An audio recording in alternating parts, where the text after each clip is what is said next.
नमस्कार, आप देख रहे हैं सीनियर न्यूज एक अनदेखा सच और मैं हूं आपके साथ साक्षी। इंदौर क्राइम ब्रांच और तेजाजी नगर पुलिस ने संयुक्त कार्रवाई करते हुए पिछले दिनों ब्यूटी पार्लर की आड़ में सेक्स रैकेट संचालित करने वाले आरोपियों को गिरफ्तार किया था, जिसमें पुलिस ने 3 लड़कियों सहित सेक्स रैकेट संचालित करने वाले आरोपियों को पकड़ा था। जहां मौके से आरोपी की पत्नी फरार हो गई थी। वहीं पूछताछ में आरोपी के दलाल ने बताया कि दिल्ली, बॉम्बे, गोवा, रूस और कजाकिस्तान से लड़कियों को लाना कबूला गया है। वहीं पूरे मामले में पुलिस लगातार जानकारी जुटाने में लगी हुई है और आने वाले दिनों में कई बड़े लोगों के नाम पुलिस द्वारा उजागर किए जा सकते हैं। इंदौर क्राइम ब्रांच एवं तेजाजी नगर पुलिस ने पिछले दिनों संयुक्त कार्रवाई करते हुए तेजाजी नगर थाना क्षेत्र के रानीबाग में एक ब्यूटी पार्लर पर दबिश देकर 5 आरोपियों को सेक्स रैकेट के मामले में गिरफ्तार किया था, जिसमें कुछ युवतियां भी शामिल थी। वहीं इस पूरे मामले में जांच पड़ताल में यह बात सामने आई कि जावेद एवं उसकी पत्नी टीना के द्वारा ही इस रैकेट को संचालित किया जाता था। जावेद शहर में हाई प्रोफाइल लोगों को, जिन्हें युवतियों की आवश्यकता रहती थी, उन्हें ढूंढता था, तो वहीं टीना विदेशों और देशों से अलग अलग शहरों से लाई गई युवतियों को रहने और खाने का इंतजाम करा कर देती थी।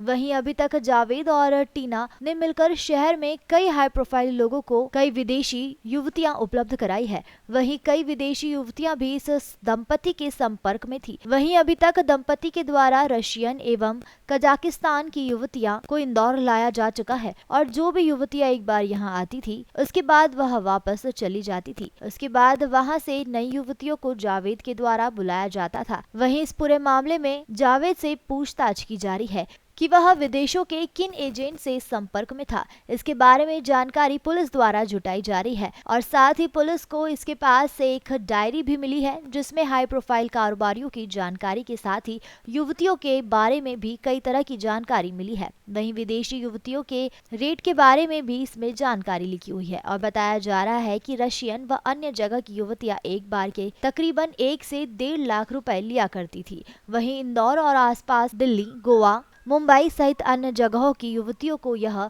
20,000 से 25,000 रुपए देता था। फिलहाल पूरे ही मामले में पुलिस आने वाले दिनों में इस पूरे मामले में जो भी लोग जुड़े हुए हैं, उनके खिलाफ भी कार्रवाई करने की बात कर रही है। थाना तेजाजी नगर का मामला है। इसमें 3 लड़कियों को और चूंकि दलाल जाहिद है और उसकी पत्नी को इसमें आरोपी बनाया गया है।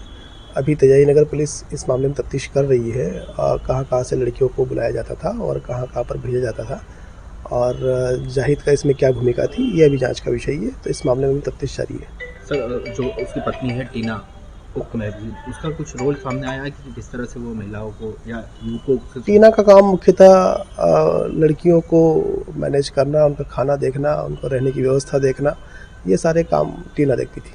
ग्राहकों से किस तरह से संपर्क साधा जाता था, इसके बारे में कुछ जानकारी सामने आई? चूँकि जाहिद इस काम में माहिर है और लगभग 8-10 सालों से ये काम करता आ रहा था, तो काफ़ी इसके संपर्क थे और जो पिछली लड़कियां जो इसका काम करती थी काफ़ी साल पहले भी, उनके संपर्क में अगर कोई लड़की आती थी तो वो इससे मिलवा देती थी। इस प्रकार से इसका एक बड़ा नेटवर्क है, उसके माध्यम से लड़कियों को से संपर्क स्थापित करता था और उन्हें इस काम में धकेलता था। सर, कहाँ की लड़कियां रहती थी, मतलब मुख्यतः कहाँ, कौन से जगह? अभी प्रारंभिक स्तर पर दिल्ली, गोवा, मुंबई और रूस, उज्बेकिस्तान, लगभग सभी जगह से जानकारी प्राप्त हो रही है कि यहाँ की लड़कियों से संपर्क से। विदेशों से किस तरह से लड़कियों को हायर करता था, लेकर आता था और फिर उनको यहाँ से काम करने के बाद पूछाता था, तो कुछ जानकारी? विदेशी लड़कियाँ किसी न किसी मामले में हिंदुस्तान आती थी, यहाँ पर वो किसी कार्य के माध्यम से, किसी सिलसिले के माध्यम से आती थी और जब किसी ऐसे व्यक्ति से संपर्क में आती थी जिसको जानकारी होगी इस प्रकार से उनकी आर्थिक आवश्यकताओं की पूर्ति हो सकती थी, तो इस काम में वो जुड़ जाती थी। तो ये एक प्रकार से एजेंट की भूमिका रहती थी। कुछ एजेंट्स लोग जो है इनको अन्य एजेंटों के पास भेज देते थे। एक प्रकार से जाहिद भी एक प्रकार का एजेंट ही है। सर, टोटल कितनी लड़कियां अभी तक इस तरह से बाहर से बुलवा ली, कुछ जानकारी निकली है? अभी ये थोड़ा तफ्तीश का विषय है, इस मामले में जांच चल रही है। तमाम खबरों के लिए देखते रहिए सीनियर न्यूज एक अनदेखा सच।